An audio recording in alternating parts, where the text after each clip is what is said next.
Salam dan selamat pagi. Sekali lagi kita berjumpa dalam ibadah pagi melalui renungan harian 29 November 2021. Tajuk renungan kita pada pagi ini ialah mengatasi halangan Yerusalem. Ayat inti kita terdapat dalam Kisah Para Rasul pasal 15 ayat 7 dan 8. Sesudah beberapa waktu lamanya berlangsung pertukaran pikiran mengenai soal itu, berdirilah Pak Petrus dan berkata kepada mereka, "Hai saudara-saudara, kamu tahu bahwa telah saja semula Allah memilih aku dari antara kamu, supaya dengan perantara mulutku bangsa-bangsa lain mendengar berita Injil dan menjadi percaya.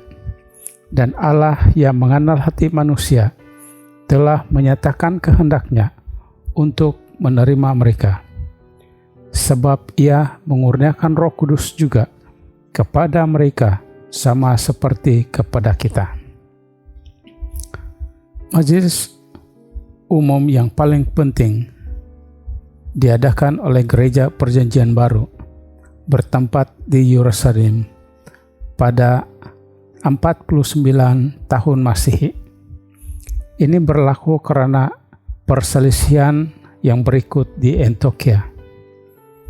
Beberapa orang datang dari Yudea ke Antioquia dan mengajarkan kepada saudara-saudara di situ, "Jikalau kamu tidak disunat menurut adat istiadat yang diwariskan oleh Musa, kamu tidak dapat diselamatkan." Akan tetapi Paulus dan Barnabas dengan keras melawan dan membantah pendapat mereka itu.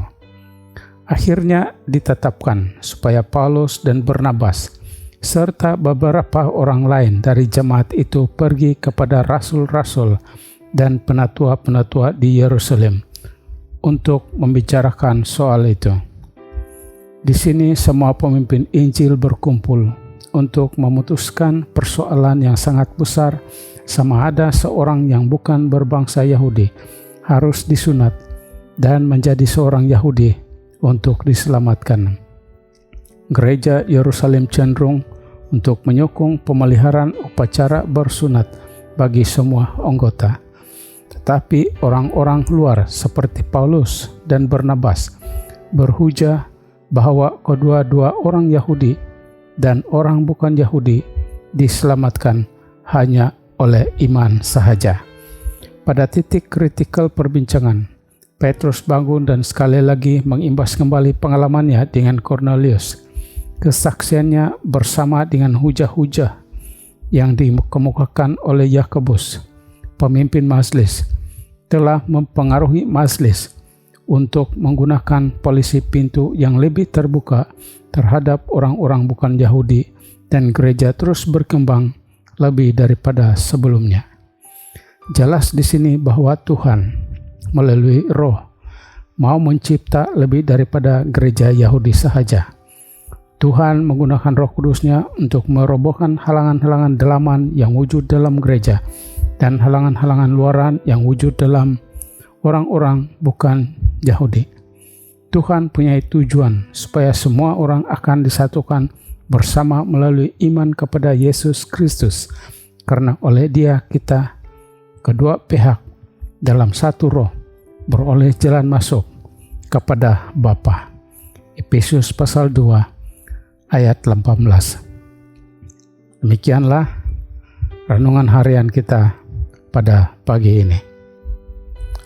Bapa Tuhan dalam kerajaan sorga, terima kasih Tuhan di atas pelajaran yang kami sudah dengar sebentar tadi, di mana orang Yahudi ataupun bukan Yahudi bersunat